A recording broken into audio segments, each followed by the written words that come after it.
আমি তাহলে একটু তুষার ভাইয়ের কাছ থেকে জানতে চাই যে নারীদেরকে এখন ঘরবন্দি করে রাখার পায়তারা চলছে কিনা।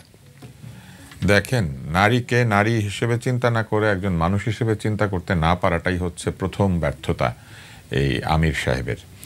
নারী কি চায় এটাকে উনি জিজ্ঞাসা করেছেন?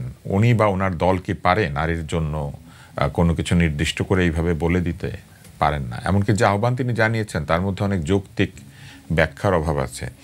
প্রথমত উনি কিভাবে জানলেন যে নারী আসলে কাজ না করে 5 ঘন্টা 3 ঘন্টা এইভাবে তার কর্মঘণ্টাকে ভাগ করতে চায়? কিভাবে জানলেন যে নারী রাজা কিংবা রানী না হয়ে একটা সমমর্যাদা চায়, যেখানে দুইজনই আয় করবে এবং দুইজনই সংসারে ব্যয় করবে? আছেন হয়তো এরকম অনেক নারী যারা রানী হিসেবে জীবন কাটাতে চান, তো সেরকম তো পুরুষও আছেন যারা রাজা হিসেবে জীবন কাটাতে চান। তৃতীয় হচ্ছে, উনি যখন বলছেন যে তাকে রানী বানিয়ে রাখো, তাহলে উনি কিন্তু এটাও বলছেন তোমরাও রাজা হয়ে থাকো, তাই না? তো পুরুষকে রাজা ডিক্লেয়ার করার অধিকারী বা তাকে কে দিয়েছে ঘুরায় ফিরায়? তারপরে উনি চিন্তাই করেন নাই যে বাসায় যেসব হেল্পিং হ্যান্ড আছেন প্রচুর নারী, তারা কি করবেন? তারা কর্মঘণ্টা কিভাবে সীমিত করবেন? উনি চিন্তাই করেন নাই বাংলাদেশে প্রচুর নারী আছেন যারা সরাসরি কাজে যোগ দিয়ে বেতন পান না, কিন্তু আমাদের বাংলাদেশে যখন ফসল ঘরে আসে নারীরা সেই ফসলের যত্ন নেন, ধান শুকান, ধান মাড়াই করেন, ধান সংরক্ষণ করেন, এবং তারা পুরুষের কাজে প্রায় সমানভাবে সহায়তা করেন। তো নারী গরু চড়ায়, ছাগল চড়ায়, সন্ধ্যার সময় যে আমাদের সেই কবিতা কি এখনো ভুল হয়ে গিয়েছে যে আমিনাকে বলছে যাতে তরা করে বাড়ি ফিরে গরুটাকে সাথে নিয়ে? তো সেই আমিনারা কি এখন আর নাই? আছে তো। তাহলে সেই আমিনারা কাজ করবে না এটা উনি আশা করছেন। তাহলে বাংলাদেশের অর্থনীতি কোথায় যাবে? এরপরে চিন্তা করেন গার্মেন্টস কর্মীদের কথা। বাংলাদেশের গার্মেন্টস কর্মীদের সিংহভাগ নারী এবং আমাদের রপ্তানিমুখী শিল্পের সবচেয়ে বেশি আয় আসে এই গার্মেন্টস শিল্প থেকে। এই নারীরা 5 ঘন্টা পর চলে যাবে বাড়িতে, তাহলে নতুন কাজ শিখে নতুনভাবে কাজ করবে আবার অন্য নারী।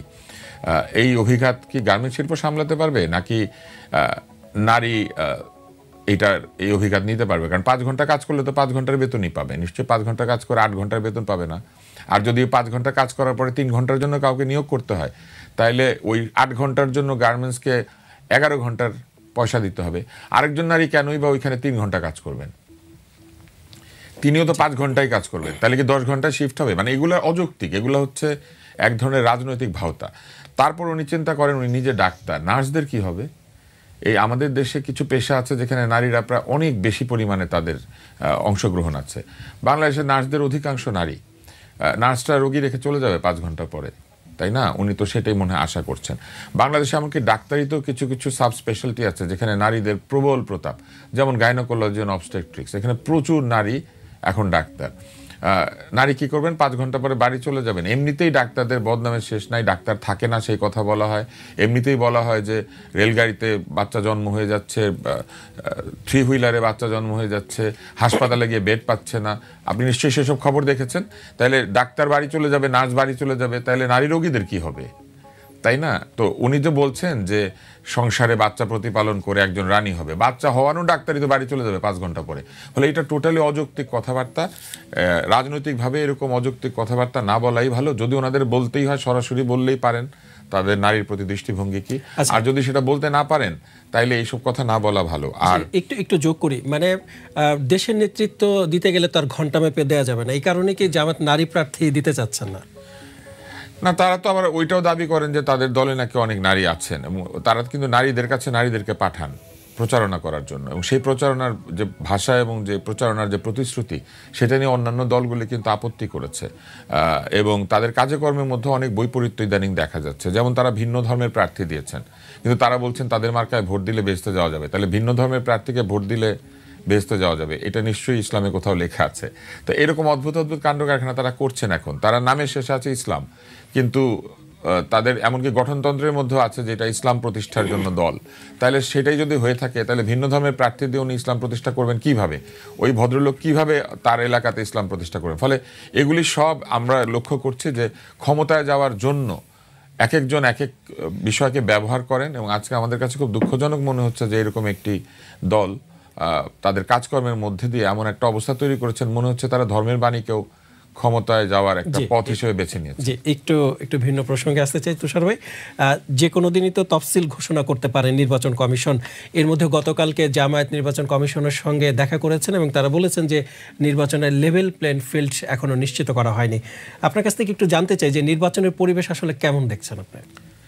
নির্বাচনের পরিবেশ অন্যান্য যে নির্বাচনগুলি হয়েছে তার চেয়ে খুব একটা আলাদা নয়, এই কারণে যে নির্বাচনের আগে বাংলাদেশের পরিবেশ এরকমই থাকে, তফসিল ঘোষণার পরে বরং অনেক জেগে ওঠে নির্বাচনের মাঠ।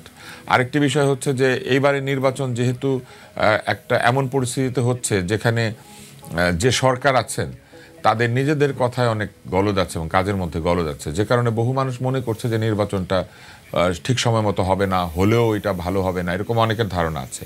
কিন্তু সরকার বারবারই বলেছেন যে একটা ঐতিহাসিক নির্বাচন হবে, এই নির্বাচনে যারা অংশ নেবেন তারা এক অসাধারণ নির্বাচনের মধ্যে দিয়ে নতুন সরকার তৈরি করবেন, এগুলি সরকারের তরফ থেকে বলা হচ্ছে। কিন্তু আপনি যদি জামাতের বক্তব্যের কথা চিন্তা করেন, নির্বাচনের লেভেল প্লেইং ফিল্ড নাই, তাহলে যে সরকার আছে তারা লেভেল প্লেইং ফিল্ড দিতে পারছে না। তাহলে লেভেল প্লেইং ফিল্ড যদি না থাকে তাহলে এই নির্বাচনের সঙ্গে অপরাপর নির্বাচনের কি তফাৎ হলো? 24-এর নির্বাচনও লেভেল প্লেইং ফিল্ড ছিল না, 18তেও ছিল না, 14তেও ছিল না। তাহলে কি দাঁড়ালো? তার মানে এই সরকার কি আগের সরকারের মতোই তারা নির্বাচন করতে গিয়ে লেভেল প্লেইং ফিল্ড দিচ্ছেন না? ফিল্ড যদি লেভেল না হয়, কোনো দিকে স্ল্যান্টেড হয়, অর্থাৎ কোনো দিকে ঢালু হয়, তাহলে কোন দিকে ঢালু?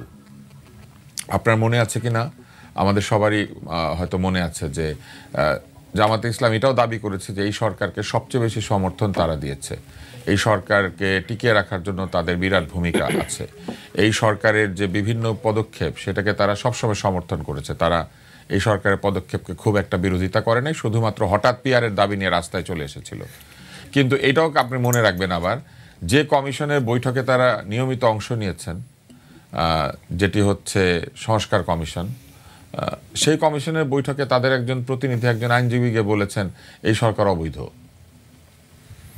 তো এই সরকারকে তো আপনারা অবৈধ ডেকে একটা অদ্ভুত অবস্থা তৈরি করেছিলেন বা চেষ্টা করেছিলেন। এই সরকারকে এখন অবৈধ বলা যাবে কিনা? কারণ কিছুদিন আগে যাবে কি যাবে না এটা তো আমরা কেউ বলি নাই, কিন্তু আপনার মনে আছে নিশ্চয়ই এটা তো প্রচারিত হয়েছিল, একের অধিকবার বলা হয়েছে। হ্যাঁ, এটা তো প্রচারিত হয়েছিল, একটা রীতিমতো যুক্তি দিয়ে তর্ক দিয়ে একজন আইনজীবী তিনি এটা বলেছেন, ওই সংস্কার কমিশনের ওই জায়গাতে দাঁড়িয়েই বলেছেন। আমি যেটা ভিডিওতে দেখেছি, আমি জানি না বাকিটা, কিন্তু আমি যে ভিডিওটা শুনেছি তার মধ্যে তো এটাই ছিল যে কেন এই সরকার অবৈধ হয়ে যাবে, কেন এই সরকার ভবিষ্যতে চ্যালেঞ্জের মুখোমুখি হবে।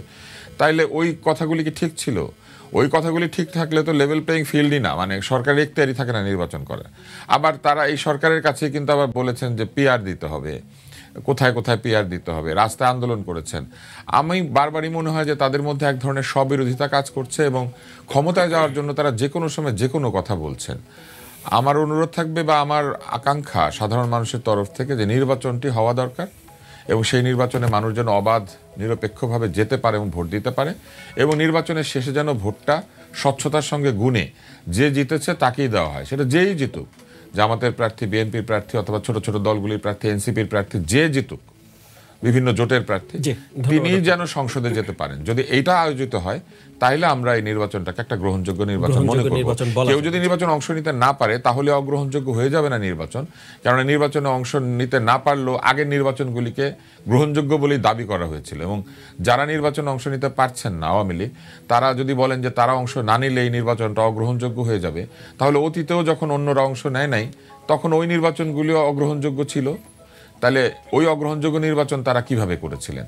তাহলে এখন যদি এমন হয় যে আওয়ামী লীগ নাই, এই নির্বাচনের একটা অগ্রহণযোগ্যতা থাকবে ঠিকই, কিন্তু সেই জন্য নির্বাচন ব্যর্থ হয়ে যাবে না। কেননা এই যে না থাকার কারণ এটাও কিন্তু রয়েছে। অতীতে তো কোনো দলকে এইভাবে না থাকার পরিবেশ তৈরি করতে হয় নাই, কিন্তু আওয়ামী লীগ না থাকার পরিবেশ নিজেরা তৈরি করেছিল, যে কারণে আমি মনে করি যে এই নির্বাচনের কিছু দুর্বলতা থাকবে, কিন্তু এটা অগ্রহণযোগ্য নির্বাচন হবে না। জি, ধন্যবাদ আপনাকে।